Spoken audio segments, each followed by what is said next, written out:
Assalamualaikum warahmatullahi wabarakatuh. Selamat pagi pemirsa. Kembali bersama saya Wahyu Ahmad Arif Putra di liputan seputar Sukoharjo. Pemirsa, kali ini bertempat di auditorium Raden Asad SMK Ibrahimi 1 Sukoharjo, terselenggara seminar kebangsaan yang diadakan oleh OSIM Madrasah Diniyah Sufla Salafiyah Syafi'iyah 1. Baik pemirsa, berikut liputan selengkapnya. Organisasi Siswa Intra Madrasah Diniyah Sufla Salafiyah Syafi'iyah 1 menyelenggarakan kegiatan seminar kebangsaan dengan tema Generasi Z dan Tantangan Kebangsaan, Merawat Nasionalisme di Tengah Arus Globalisasi. Kegiatan tersebut bertempat di Auditorium Raden Asad SMK Ibrahimi 1 Sukoharjo. Rangkaian acara diawali dengan pembacaan surah Al-Fatihah, kemudian dilanjutkan dengan pembacaan ayat suci Al-Quran yang dilantunkan oleh Royhan As'adi Syafi'i. Memasuki sesi sambutan diawali dengan penyampaian laporan dari Ketua Panitia, kemudian dilanjutkan oleh perwakilan Ketua OSIM. Dalam kesempatan tersebut, Ustadz Ahmad Hafizi SPD selaku pembina OSIM turut memberikan apresiasi kepada seluruh pengurus OSIM atas terselenggaranya kegiatan seminar kebangsaan tersebut. Di mana era digital sekarang itu sudah sangat berkembang besar. Dari dulu yang digital kurang memadai hingga sekarang yang digital itu sudah sangat-sangat mudah untuk ditemukan dan sangat-sangat mudah untuk digunakan. Nah, di era globalisasi ini banyak hal-hal yang perlu diwaspadai, mulai dari penyebaran hoax. Itu kan hal yang sering kita temui. Terkadang kita membaca berita tanpa filter apakah hal-hal itu benar. Itu kita harus pandai untuk memfilter apa yang kita dengar, apa yang kita baca, apa yang kita lihat. Dan juga saya harap ketika narasumber nanti ketika menyampaikan materi, teman-teman itu bisa dengan baik mendengarkan apa yang narasumber sampaikan, siapkan tulisnya, siapkan alat tulisnya, untuk bisa mencatat setiap hal yang penting yang disampaikan oleh narasumber. Saya harap semuanya menyimak dengan baik dan tidak ada yang tidur. Dan jika ada hal yang ditanyakan, nanti bisa ditanyakan ke narasumber. Kalau ada yang tidak paham, ditanyakan, karena malu bertanya sesat di jalan. Bertanya itu bukan tanda kelemahan, itu merupakan tanda kalau kalian ini berani melangkah lebih maju lagi. Siap untuk tidak tidur? Harus siap untuk tidak tidur. Ya, saya harap teman-teman bisa menyimak dengan baik, bisa mendengarkan dengan baik, tidak ada yang tidur. Alhamdulillahirabbil alamin, acara seminar kebangsaan telah terlaksana. Tujuan acara ini adalah meningkatkan cinta kepada tanah air. Semoga setelah terlaksana acara ini, teman-teman yang hadir di sini agar lalu meningkatkan dan mengingat cinta tanah air. Memasuki acara inti, kegiatan diserahkan kepada Abrisa Mitchell Librata selaku moderator yang memandu jalannya seminar. Hadir sebagai narasumber, Ustadz Muhammad Zainuddin MPD menyampaikan materi mengenai tantangan generasi Z dalam menjaga nilai-nilai kebangsaan di tengah perkembangan globalisasi. Kalau orang dengan teknologi yang sangat mudah, belajarnya pun akan lebih cepat daripada sebelumnya. Kalau sebelumnya ujian itu ada yang namanya ujian menggunakan tulis. Akhirnya pada tahun 2015 ujian bagi Gen Z sudah mulai menggunakan yang namanya ujian berbasis komputer atau UNBK dulu namanya. Sekarang teknologinya lebih canggih lagi. Jadi bagi generasi Z, semua teknologi yang dibangun sudah lebih cepat. Dan orang-orang yang Gen Z akan lebih kreatif karena digital tadi, orangnya akan lebih kreatif, terbuka terhadap perubahan.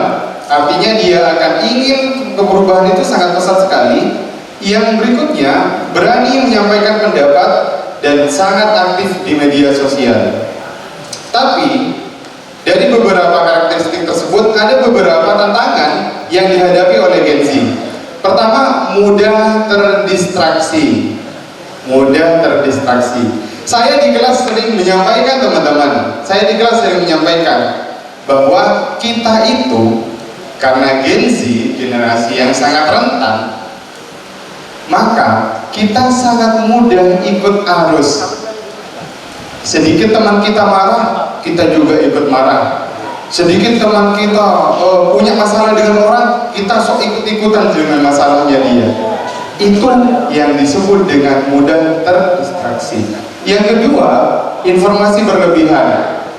Karena tadi yang paling atas kita lahir di era digital yang sangat tidak terbatas itu, maka kita akan sangat banyak sekali mendapatkan informasi. Baik informasi itu informasi yang benar maupun itu merupakan informasi-informasi yang belum tentu bisa dipertanggungjawabkan kebenarannya. Dan selain itu, kita juga sebagai Gen Z rentan yang namanya hoax atau berita bohong. Berita bohong sering kita dapatkan hanya karena kita melihat pada sosial media, setelah itu kita meyakini bahwa itu adalah benar. Padahal sebagai orang yang berilmu, kalian harus tabayun dulu, harus bisa melihat apakah jawaban ini benar, apakah informasi ini benar. Seperti katanya Ustaz Hafizi tadi, kita harus bisa memfilter informasi yang ada. Terus, Gen Z juga krisis identitas. Kenapa krisis identitas, teman-teman? Dengerin. Karena kita lahir di era yang sangat nyaman sekali. Dulu kalau seandainya mau mendapatkan informasi, orang harus menunggu koran, betul? Orang harus menunggu koran, orang harus membeli koran. Tetapi koran itu sekarang ada di ponsel kita masing-masing. Nanti ketika di rumah pasti pegang ponsel dengan semua. Ada di ponsel kita masing-masing, teman-teman. Setelah itu, kalau kita dulu ingin main game, main PS2, PS1, PS3, harus ke tempat PlayStation. Tetapi sekarang PS itu sudah ada di tangan kita. Dulu, kalau kita mau download lagu, mau download video, harus ke warnet dulu yang per 5.000-nya 3 jam di masa itu. Tetapi internet itu sudah ada di rumah kita sekarang, teman-teman. Ini yang namanya arus globalisasi, teman-teman. Perubahan itu harus bisa kita beradaptasi, jangan sampai kita ikut trending. Berikutnya, next. Yang kedua, kalau yang pertama tadi saya bilang Gen Z, maka yang kedua nasionalisme. Tadi kita sudah mencontohkan bagaimana nasionalisme, kalian ternyata hafal lagu Indonesia Raya. Tetapi apakah poinnya itu? Ya, poinnya tidak hanya itu, teman-teman. Poinnya adalah kalian harus bisa menanamkan rasa cinta terhadap negara ini, bangga menjadi orang Indonesia, dan juga peduli dan mau berkontribusi bagi Indonesia. Sebagai seorang santri, teman-teman, sebagai seorang santri, tugas kalian untuk menjadi seorang nasionalis adalah belajar dengan tekun.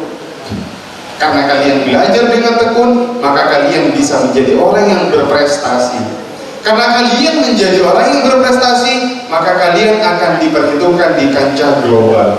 Jangan sampai karena kalian hari ini menjadi santri dengan keterbatasan yang kalian miliki, tidak menggunakan internet, tidak bergaul dengan cewek, iya kan? Kalian menjadi minder dan kalian tidak mau belajar dengan giat. Banyak sekali alumni dari sini, bahkan setelah dari sini, dia menjadi bintang film. Bahkan dia ada yang menjadi pembisnis yang secara skalanya skala nasional. Pertanyaannya, apakah mereka mendapatkan fasilitas yang nyaman seperti kita hari ini?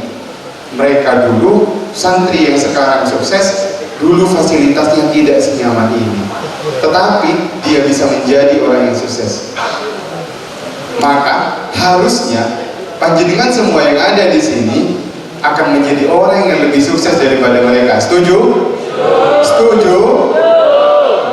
Kalian harus bisa membangun rasa percaya diri. Sebagai seorang nasionalis, kalian harus bisa belajar dengan baik, kalian harus berprestasi, dan kalian harus bisa memberikan kontribusi bagi bangsa ini. Berikutnya, apa itu nasionalisme? Sudah. Berikutnya adalah globalisasi. Next. Seperti yang saya sampaikan tadi, globalisasi adalah percepatan teknologi yang sangat pesat.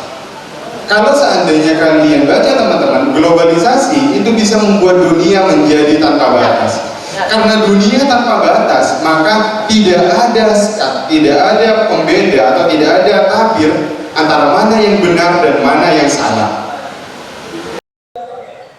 Alhamdulillah, kami sebagai salah satu peserta seminar kebangsaan yang diselenggarakan oleh Madrasah Diniyah Sufla Salafiyah Syafiyah 1, sangat bersyukur mengikuti seminar ini karena saya bisa lebih tahu mengenai kebangsaan dan bisa lebih cinta kepada tanah air.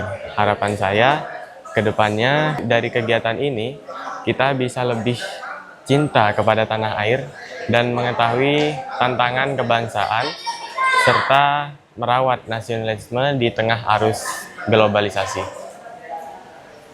Melalui kegiatan ini diharapkan para peserta mampu meningkatkan wawasan kebangsaan, menumbuhkan rasa cinta tanah air, serta tetap mempertahankan nilai-nilai kepesantrenan dalam menghadapi berbagai perubahan zaman.